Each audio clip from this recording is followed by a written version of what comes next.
안녕하세요. 접경지역 어떻게 할 것인가?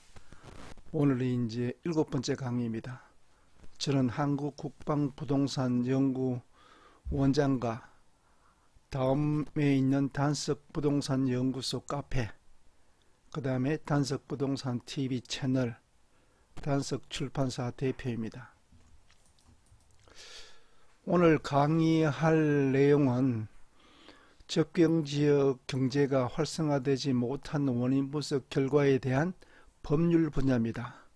오늘 법률 분야 강의를 마지막으로 분석에 대한 완화 방안은 마치게 되겠습니다. 그러면 활성화되지 못한 원인 중에 접경지역 문제입니다.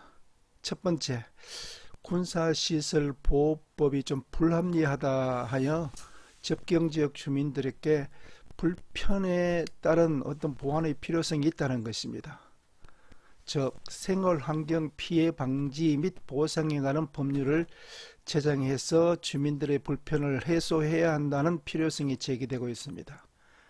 다시 말하면 군사시설 주변의 범위 설정, 군사시설보호법 규정에서 군용 사격장, 군용 비행장, 군용 통신시설 등등이 최외곽 경계선으로부터 1km 이내로 지금 지정하고 있는데, 그리고 또한 국방부 장관은 구사상 불가피한 사정으로 인해서 환경정책기본법에 의한 환경기준을 유지 또는 달성하기 곤란한 경우에는 환경부 장관과 협의해서 군사시설 환경기준을 설정하여야 한다, 이렇게 되어 있습니다. 그런데 막상 국방부에서는 이런 면에서 좀 미흡한 면이 있다. 그래서 국방부 장관은 군사시설 주변 지역 안의 주거지역의 피해 지역과 피해 예상 지역을 미리 지정 고시하여 그 내용을 지역을 관할하는 시장, 군수, 구청장에게 그 내용을 보내줘서 이해관계인들이 열람할 수 있어야 합니다. 그래야 피해 지역에 대해서는 군사상 생활환경 피해 방지하고 저감하기 위한 피해 방지 대책을 수립 시행할 수가 있다는 것입니다. 즉, 피해 방지 대책에는 피해 방지 시설 설치 사업과 공동이용 시설 설치 사업 등 예산의 범위 내에서 시행할 수가 있다는 것입니다. 또한 군사시설 주변에 미치는 생활환경 영향에 대해서는 매년 실태를 조사하고 그 결과를 알리는 내용을 해야 한다는 것입니다.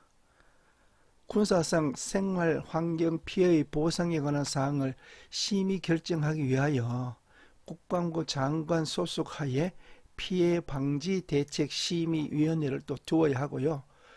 또 피해 지역에 거주하는 사람들이 이주를 원할 경우에는 이주 대책도 수립 시행하여야 할 것이다. 또한 피해 지역에 있는 토지 소유자들이 국방부 장관에게 토지의 매수를 청구한다면은 매수 청구를 받은 토지가 토지 판정 기준에 해당하는 경우에 매수하여야 한다는 것입니다. 국방부 장관은 거주하는 주민들의 군사시설로부터 발생하는 군사상 생활 환경 피해를 입은 주민들이 본인이 신청하면 심의위원회의 심의를 거쳐 보상금 등을 지급하도록 필요한 사항을 포함하는 내용을 보완하여야 할 것입니다. 다음은 군사시설 보호구역 내에서의 문제입니다. 접경지역의 관할부대가 주둔함으로써 지역사회에서 피해 사례는 계속 증가하고 있다고 누차에 제가 강의에서 말씀드렸습니다. 즉, 관할부대로 인한 사격, 훈련 등 각종 피해 사례를 좀 종합해서 분석할 필요가 있다. 그래서 군사시설 보호구역 설정으로 재산상의 피해하고 지역 개발에 제한된다는, 또한 해당 지역에 다양한 직간접적인 피해가 있다는 것입니다. 그래서 직접적인 피해로는 군사시설 보호구역을 설정하고 설정함으로써 해당 지역의 부동산 소유자들이 재산권 행사에 심각한 제한을 받고 있다. 즉 군사시설 최외곽으로부터 1km 범위 내에서 정도에 따라 통제보호구역, 제한보호구역, 비행안전구역으로 지금 규제가 되고 있습니다. 따라서 이러한 지역에서는 군사기지 및 군사시설보호법 제13조에 국방부 장관이나 관할 부대장의 협의하도록 규제하고 있습니다. 즉 주택의 신축, 정축으로부터 부표, 입표, 그 밖의 표지의 설치 및 변경, 요 글씨체를 좀 다르게 해줬죠. 이런 내용에 대해서 국방부 장관과 관할 부대장의 협의를 거쳐 수행하도록 규정함으로써 지역 주민들의 재산권 행사하고 개발 행위를 엄격하게 제한하고 금지하고 있다는 것입니다.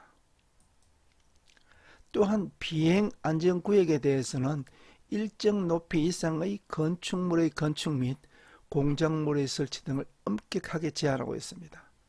다음은요, 군사훈련으로 피해 사례가 증가하고 있다는 내용인데, 지역 주민들은 농작물 피해, 가옥 등 건축물 훼손, 또 일부이긴 하지만 신체상의 피해 등 직접적인 피해를 입고 있고, 또한 소음, 먼지, 진동은 생활상의 불편이 있다는 것입니다. 또한 지역 주민들의 건강과 주민이 기르는 가축한테도 피해가 있다. 또 훈련 간의 이동하는 중에 도로 점유나 교통 체증 등 간접적인 피해도 있고, 또 불발탄, 기름 유출 등 화천, 하천, 토양에 대한 환경 오염 가능성도 상존하고 있다는 것입니다. 이러한 피해 사례를 종합하여 해결해야 되는데 그 해결 방안이 미흡하다는 것입니다. 관할 부대 주도로 여러 피해 사례가 발생하고 있으나 시 또 군 행정기관에서는 체계적으로 조사하거나 또한 이런 것을 정리해서 해결하는 것은 지금은 많이 좋아졌지만 그래도 부족하다. 그리고 개인 입장에서 이의 제기하는 경우가 많다는 겁니다. 때로는 이제는 집단적인 행동으로 이의 제기를 하는 경우가 나타나고 있다. 그리고 조금 앞에서 얘기했다시피 군부대 시설이나 훈련 등 군사상으로 환경오염 문제가 많다는 것입니다. 장갑차 훈련으로 기름이 유출되고, 또 이렇게 함으로써 여름철에 그 인근 유원지에 관광객들이 오는 숫자가 줄어들고, 따라서 상인들은 경제적으로 불이익이 온다. 그리고 또 군사시설 관리하는데 소홀해서 쓰레기 투기나 매립으로 인해서 지역 주민들이 어려움을 겪고 있다는 것입니다. 이러한 내용으로 지역 주민들은 지역 개발 사업의 지체나 취소, 이런 경우도 나타나고 있다는 것입니다. 그래서 군사시설이 지역 주민의 지역에 입주함으로 위치함으로써 사회 경제적으로 손실이 심각하다. 그래서 기대 수익이 상실되고 있다는 것입니다. 이는 개발 활용이 극대화되지 못해 발생하는 사회 경제적 손실과 피해를 말하고, 자산가치 하락은 미래에 발생하게 될 사회 경제적 피해 손실, 토지 가격의 상대적 하락을 말하는 것입니다. 반면에 관할 부대가 주둔함으로써 접경지역 군부대가 지역 경제의 활성화를 견인하기도 한다는 긍정적인 면도 있다. 그래서 지역 신문 보도된 내용을 보면은 도내 접경지역 지역 경제를 관할 부대가 좌지우지한다. 그래서 군이 없으면 인간은 어렵다. 예를 든다면 철원, 화천, 양구, 인제 1인당 GRDP가 모든 도 전체 평균보다도 높게 나타났다. 이런 면에서 긍정적으로 볼 수도 있다. 그래서 최근에는 접경지역에서 장병 전용 복지시설 건립을 하는 데 대해서 지역 주민들이 반대가 있다. 장병 전용 복지시설 건립하면 지역 주민들의 경제에 영향을 미친다는 겁니다. 그래서 군부대와 지역 주민들이 생생할 수 있는 방안이 무엇인지 찾는 것도 중요하다. 강원일보에 보도된 내용입니다. 이러한 내용을 종합해서 어떻게 하면 그 완화 방안이 있느냐. 그래서 생활환경 피해 방지 보상에 관한 법률 신설과 군사기지 및 군사시설 보호법을 좀 개정할 필요가 있다 하는 내용에 대해서 완화 방안을 제시해 보겠습니다. 첫 번째, 군사시설 보호 및 관리 및 보상에 관한 법률을 제정해야 한다는 그 필요성이 제기되고 있다는 것입니다. 즉, 관할 부대가 주둔함으로써 비선호 기능, 혐오 기능, 위험물 기능의 부정적 기능으로 인식되고 있다. 그래서 우리가 이런 법이 좀 필요하다는 것입니다. 그러면 어떻게 하느냐 하면은 관할 부대의 외부성의 크기에 따라 갑지, 을지, 병지로 구분하고 또 정상적인 의무와 권리적인 요소를 상해 연계하는 방안을 연구할 필요가 있다는 것입니다. 그리고 비용 지원 방안은 앞에 강의에서 제가 제시한 국방세의 신설도 필요하고 국방부에서 예산 편성할 시에 군사시설 주둔 지원금으로 편성할 필요도 있다 하는 것입니다. 또한 국방부와 행정안전부에서는 군사시설 보호 비용 분담금도 함께 추진할 필요가 있다.